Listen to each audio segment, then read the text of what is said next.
Hello friends, good morning. আশা করি তোমরা সবাই ভালো আছো এবং সুস্থ আছো। ফ্রেন্ডস, আজকের ভিডিওতে আমি তোমাদের জন্য সবজি নিয়ে এসেছি। আমি জানি তোমরা আমার চ্যানেলে ফুল গাছ দেখতে ভালোবাসো, ফুল সম্বন্ধে জানতে ভালোবাসো, কিন্তু একবার মনে হলো যে আমি তোমাদের সঙ্গে একটা ভিডিও অন্তত সবজির শেয়ার করি। কারণ ফুলের সাথে সাথে সবজি করলে আমাদের কিছু অর্গ্যানিক খাবারও আমরা বাগান থেকে কালেক্ট করতে পারি। আর সবথেকে বড় কথা হচ্ছে, গাছ করতে গিয়ে একটা মনের আনন্দ পাওয়া যায়। এই আনন্দটা বা শান্তিটা অন্য কোনোভাবে পয়সা দিয়ে কেনা যায় না। তাই ফ্রেন্ডস, তোমাদের সবাইকে বলবো যে তোমরা সবাই বাগান করো, ফুল ফল সবজি যার যেটা ভালো লাগে সেটা করো এবং মিক্সভাবেও করতে পারো। তো ফ্রেন্ডস, আমি প্রতি বছর ফুল গাছের সাথে সাথে আমি একটুখানি শীতকালীন সবজিও আমি প্রতি বছরই করে থাকি, অল্প স্বল্প আমার ছোট্ট জায়গার মধ্যে।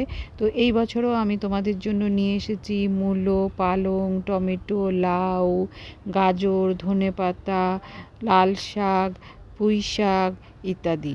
তো ফ্রেন্ডস, খুবই সহজভাবে এই সমস্ত যে গাছগুলোর আমি নাম নিলাম, ইভেন ফুলকপিও আমি কয়েকবার করেছি।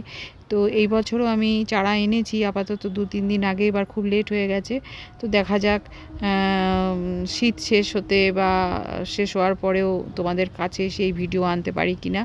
তো ফ্রেন্ডস, এই সমস্ত গাছগুলো খুব সহজভাবে তোমরা ভ্যারাইটি টাইপের বেশ 2-3 রকমের একসাথে তোমরা এই নিজের বাগানে শীতকালে করতে পারো। তো ফ্রেন্ডস, এটার মোটামুটি একটা সমস্ত গাছের একটা মোটামুটি কেয়ার আমি বলবো, একটা অর্গ্যানিকভাবে একটা কেমিক্যালি তোমরা করতে পারো। তো ফ্রেন্ডস, আমরা চেষ্টা করব কিছুটা অন্তত অর্গ্যানিকভাবে করার, কারণ কেমিক্যাল তো সবসময় আমরা খাচ্ছি। তো ফ্রেন্ডস, প্রথমে হচ্ছে যে মাটিগুলো আমি তৈরি করেছিলাম, মাটি, বালি এবং কম্পোস্ট তোমরা ভার্মি কম্পোস্ট বা গোবর সার যেটা খুশি নিতে পারো। আমি দুটোই নিয়েছি অল্প অল্প করে। আর তার সঙ্গে ফাঙ্গিসাইড হিসাবে ট্রাইকোডার্মা ভিরিডি দিতে পারো, কিংবা সাপ দিতে পারো। সাপ হলে একটু কেমিক্যাল হয়ে যাবে, ট্রাইকোডার্মা ভিরিডি দিলে একটু মানে বায়ো প্রোডাক্ট, ওইটা হচ্ছে খানিকটা অর্গ্যানিকের মতোই। তো ওইটা দিলে ওটা খুবই ভালো। আর তোমার পোকামাকড়ের জন্য, মাটির পোকামাকড়ের জন্য তোমরা ফুরাডন 3G দিতে পারো, এটা খুবই কড়া ওষুধ। আর যদি তোমরা অর্গ্যানিকভাবে করতে যাও, নিমখোল দিতে পারো, নিমখোলের গুঁড়ো যে পাওয়া যায় সেটা দিতে পারো। ওইটা দিয়ে মাটিটাকে তৈরি করে নিয়ে তোমরা বীজ ডাইরেক্ট মাটিতে বসিয়ে দিতে পারো। আমি তো ডাইরেক্ট বসিয়ে দিয়েছি, অত আলাদা করে কোনো চারা ফাড়া তৈরি করিনি, খালি লাউ গাছের চারাটা আলাদা আমি তৈরি করেছিলাম। তো ডাইরেক্ট আমি পালং শাকেরও বীজ ফেলে দিয়েছি, মূলোরও বীজ ফেলে দিয়েছি, গাজরের, তারপরে ধনেপাতার, এগুলো। আর টমেটো ফ্রেন্ডস, আমি আমার ঘরে যে টমেটো এনেছিলাম সেখান থেকে একটুখানি বীজ আমি মাটির মধ্যে ফেলে দিয়েছি। আমি কিছুই কোনো রকম পরিশ্রম করিনি, জাস্ট মাটিটাকে হালকা তৈরি করেছি।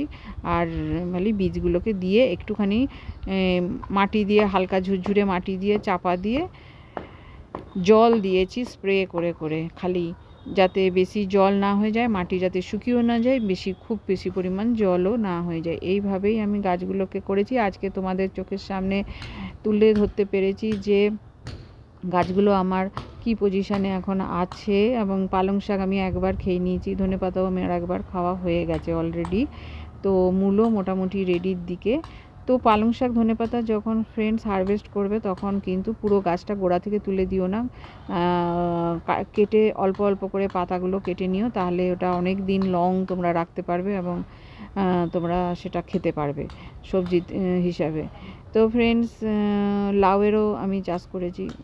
তো এইগুলো হচ্ছে, আমি মাটিতেও তোমাদের বলে দিলাম কিভাবে তৈরি করবে। মাঝে মাঝে গাছে নিম অয়েল স্প্রে করে দেবে, অর্গ্যানিক হিসাবে নিম অয়েল স্প্রে করে দেবে। আর ফাঙ্গিসাইড হিসাবে ট্রাইকোডার্মা ভিরিডি দিয়ে দেবে মাটিতে এবং গাছেও, তাহলে কেমিক্যালের এখানে কোনো কিছুই রইলো না।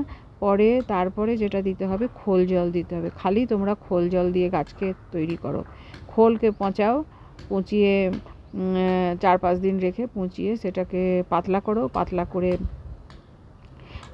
একটা 1 লিটার 250 খোল 1 লিটার জলে মিশিয়ে নাও, মিশিয়ে নিয়ে ভালো করে পচাও, পচিয়ে সেটাকে তোমরা 5-6 দিন হয়ে যাবে যখন, সেটার সঙ্গে আরও 10 থেকে 15 লিটার জল, বেশি পাতলা করে যদি দিতে চাও 10 থেকে 15 লিটার জল মিক্স করে অল্প অল্প করে প্রতিটা গাছের গোড়ায় তোমরা দিয়ে দাও। ব্যাস এইটুকু দিলেই যথেষ্ট, আর কিচ্ছু বেশি কিছু দরকার নেই। তোমরা ঘরের জন্য খাবে, খুব বেশি সবজির তো প্রয়োজন নেই, আমরা বিক্রিও করব না বাজারে নিয়ে গিয়ে। তো অনলি ঘরের খাওয়ার জন্য মানে অর্গ্যানিকভাবে এইটুকু করলেই যথেষ্ট। এইভাবেই তোমরা অনেক সবজি পেয়ে যাবে ঘরের জন্য। আর যদি একটু বেশি ফলন করতে চাও তাহলে একটু কেমিক্যাল সার অবশ্যই ইউজ করতে হবে, একটুখানি তোমাকে মাইক্রোনিউট্রিয়েন্টও ইউজ করতে হবে, একটুখানি প্লান্ট গ্রোথ রেগুলেটরও ইউজ করতে হবে। তারপরে তোমার সিউইড তো অর্গ্যানিক সিউইড লিকুইড কিংবা সিউইড গ্র্যানুয়েলস দুটোই রাখতে পারো, এগুলো ইউজ করতে হবে। তো এইভাবে তোমরা গাছ করো, তো তোমাদের দেখবে ফুলের সাথে সাথে সবজির বাগানটাও সুন্দরভাবে সেজে উঠেছে। যে খুশিটা পাওয়া যায় গাছ করে, সেই খুশিটা অন্য কিছু থেকে পাওয়া যায় না। এটা মানে পয়সা দিয়েও কেনা যায় না ফ্রেন্ডস। তো তোমরা গাছ করো, সবজি করো, দেখবে মনটা মানে অনেক ভালো থাকবে তোমাদের। তো ফ্রেন্ডস, আজকের ভিডিওতে এইটুকু। আমি আলাদা করে কোনো গাছের ভিডিও দিলাম না, কারণ আমি জানি তোমরা ফুল গাছ দেখতে বেশি পছন্দ করো আমার চ্যানেলে। তাই সবজির আমি কোনো আলাদা করে প্রতিটা সবজির আলাদা ভিডিও আমি করলাম না। তো ফ্রেন্ডস, আমার যদি ভিডিও ভালো থাকে like, comment, share and subscribe করো। আর আমার সাথে থাকো, তোমরা বাগান করো এবং ভালো থাকো, সুস্থ থাকো। By friends.